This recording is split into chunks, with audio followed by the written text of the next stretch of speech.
नमस्कार। 14 मार्च 2023 current affairs की प्रमुख खबरों को देखते हैं। देखिए, करंट अफेयर्स की खबरों को देखने से पहले आप लोगों के लिए एक ज़रूरी सूचना है कि अगर आप लोग यूपी पीसीएस, आरओ, एआरओ या बीईओ किसी भी एग्ज़ाम की तैयारी कर रहे हैं तो जीएस की कंप्लीट पीडीएफ नोट्स हमारे चैनल पर उपलब्ध है। इस नंबर पर व्हाट्सएप या टेलीग्राम के ज़रिए आप मैसेज करिए नोट्स लिखकर, वहाँ पर आपको सैंपल दिखाया जाएगा और इस सैंपल को अगर आपको अच्छा लगता है तो इस नोट्स को आप पीडीएफ फॉर्मेट में ले सकते हैं। सभी नोट्स यहाँ पर उपलब्ध है, कंप्लीट जीएस का पैकेज है और ये स्पेशली जो कम समय बचा है, जो लोग कम समय में तैयारी पूरी करना चाहते हैं, उनके लिए स्पेशली ये नोट्स बनाई गई है। निश्चित रूप से 80 to 85% क्वेश्चन सीधे सीधे इससे आते हैं, तो नोट्स को आप लोग एक बार ज़रूर देखिएगा। सैंपल अगर पसंद आता है तो ज़रूर परचेज करें, ठीक है। चलिए शुरुआत करते हैं। आज का जो हमारा करंट अफेयर्स है बहुत ही महत्वपूर्ण है। 95वां ऑस्कर पुरस्कार 2023 हाल ही में प्रदान किया गया है और भारत के लिए बहुत ही गौरव की बात है इस बार, क्योंकि भारत ने इस बार 2 ऑस्कर पुरस्कार जीते हैं। सर्वश्रेष्ठ ओरिजिनल सॉन्ग के लिए आरआरआर मूवी के नाटू नाटू सॉन्ग को सर्वश्रेष्ठ ओरिजिनल सॉन्ग का ऑस्कर अवार्ड मिला है।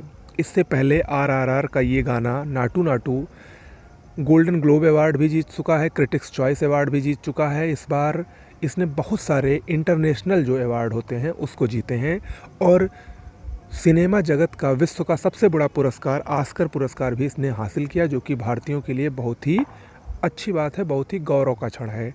इस पुरस्कार को एम.एस. कीरावनी और चंद्र बोस को दिया गया है। एम.एस. कीरावनी और चंद्र बोस इसके गीतकार हैं, ठीक है।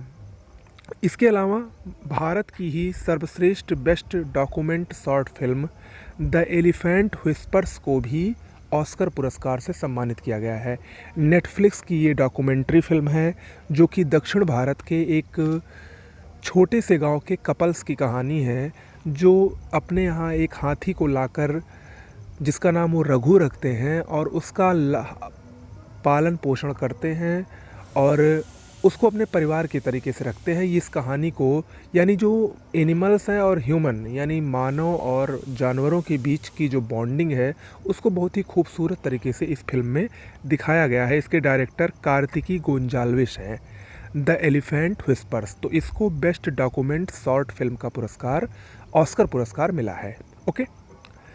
और ये द एलिफेंट व्हिस्पर्स को जो पुरस्कार मिला है, ये किसी भी भारतीय फिल्म को पहला ऑस्कर पुरस्कार है जो कि प्रदान किया गया है, ठीक है।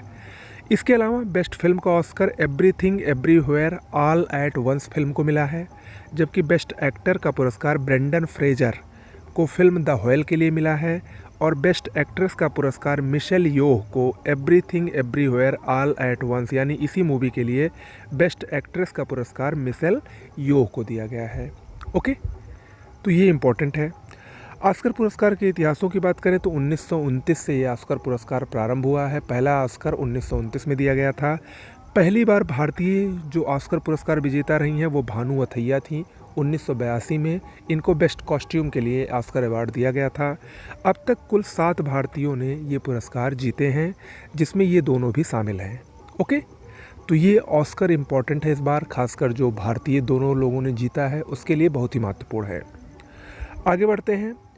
बेंगलुरु मैसूरू एक्सप्रेसवे, कर्नाटक के मांड्या में इसका उद्घाटन किया। प्रधानमंत्री मोदी जी ने इसको देश को समर्पित किया। 118 किलोमीटर लंबा बेंगलुरु से मैसूर तक का ये एक्सप्रेसवे 3 घंटे की यात्रा को मात्र 75 मिनट में पूरा कराएगा, जिससे कि काफ़ी ज़्यादा आने जाने वालों को फ़ायदा होगा, याद रखिएगा। माउंट मेरापी, ये क्या है? ये इंडोनेशिया स्थित एक सक्रिय ज्वालामुखी है, जावा द्वीप में स्थित है। अभी हाल ही में इसमें विस्फोट हुआ है, जिससे लगभग वहाँ के आसपास जो सटे 8 से 10 गांव हैं वो राख और धूल की चपेट में आए हैं। वहाँ पर पूरा राख और धूल से भर गए हैं। तो ये एक सक्रिय ज्वालामुखी है, इसमें हाल ही में विस्फोट हुआ है। अगला, कर्नाटक का हुबली हाल ही में चर्चा में है, क्योंकि यहाँ पर श्री सिद्धरुदा रेलवे स्टेशन, यहाँ पर एक प्लेटफॉर्म बनाया गया है जो अब विश्व का सबसे लंबा रेलवे प्लेटफॉर्म बन गया है। प्रधानमंत्री मोदी जी द्वारा हाल ही में कर्नाटक की यात्रा पर उसका उद्घाटन किया गया। 1.5 किलोमीटर लंबा ये रेलवे प्लेटफॉर्म है।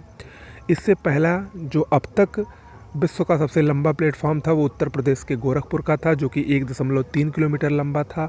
लेकिन अब इसको पीछे छोड़कर हुबली के कर्नाटक के हुबली के श्री सिद्धरुदा रेलवे स्टेशन का जो प्लेटफॉर्म है वो विश्व का सबसे लंबा रेलवे प्लेटफॉर्म बन गया है। ओके। उत्तराखंड हाल ही में चर्चा में है, क्योंकि उत्तराखंड सरकार ने 4 धाम यात्रा मार्ग में लगभग 900 किलोमीटर लंबा भारत का पहला इलेक्ट्रिक तीर्थ यात्रा गलियारा बन रहा है उत्तराखंड में। ठीक है। यहाँ पर प्रत्येक 30 किलोमीटर पर जो इलेक्ट्रिक वाहन है उनको चार्ज करने के लिए इलेक्ट्रॉनिक पॉइंट्स लगाए जाएंगे, चार्जिंग पॉइंट्स लगाए जाएंगे। ओके। तो उत्तराखंड में पहला इलेक्ट्रिक तीर्थ यात्रा गलियारा बन रहा है। नुसंतारा हाल ही में काफ़ी चर्चा में है। नुसंतारा क्या है? नुसंतारा एक द्वीप समूह है जो कि इंडोनेशिया की नई राजधानी होगी। आप सबको पता है कि नुसंतारा जो है ये बोर्नियो द्वीप पर स्थित है। बोर्नियो द्वीप इंडोनेशिया का ही द्वीप है, हालांकि इस पर 2 अन्य देशों का भी अधिकार है। वो 2 देश कौन से हैं कमेंट बॉक्स में लिखकर ज़रूर बताइएगा। तो ये जो नुसंतारा है ये इंडोनेशिया की नई राजधानी क्यों होगी? क्योंकि इंडोनेशिया की जो पुरानी राजधानी है जकार्ता, वो लगातार डूब रही है और ऐसा अनुमान जताया गया है, वैज्ञानिकों ने ऐसा बताया है कि 2050 तक उसके पूरी तरीके से जलमग्न होने की संभावना है। तो इसी खतरे को देखते हुए इंडोनेशिया ने अपनी राजधानी एक सुरक्षित जगह पर स्थापित करने की घोषणा की है। उसको प्रतिस्थापित करेंगी और वो कहाँ पर होगी? नुसंतारा में होगी। तो इंडोनेशिया की नई राजधानी नुसंतारा होने जा रही है। ओके। तो आज के करंट अफेयर्स में इतना ही। कैसा लगा वीडियो ज़रूर बताइएगा। नमस्कार।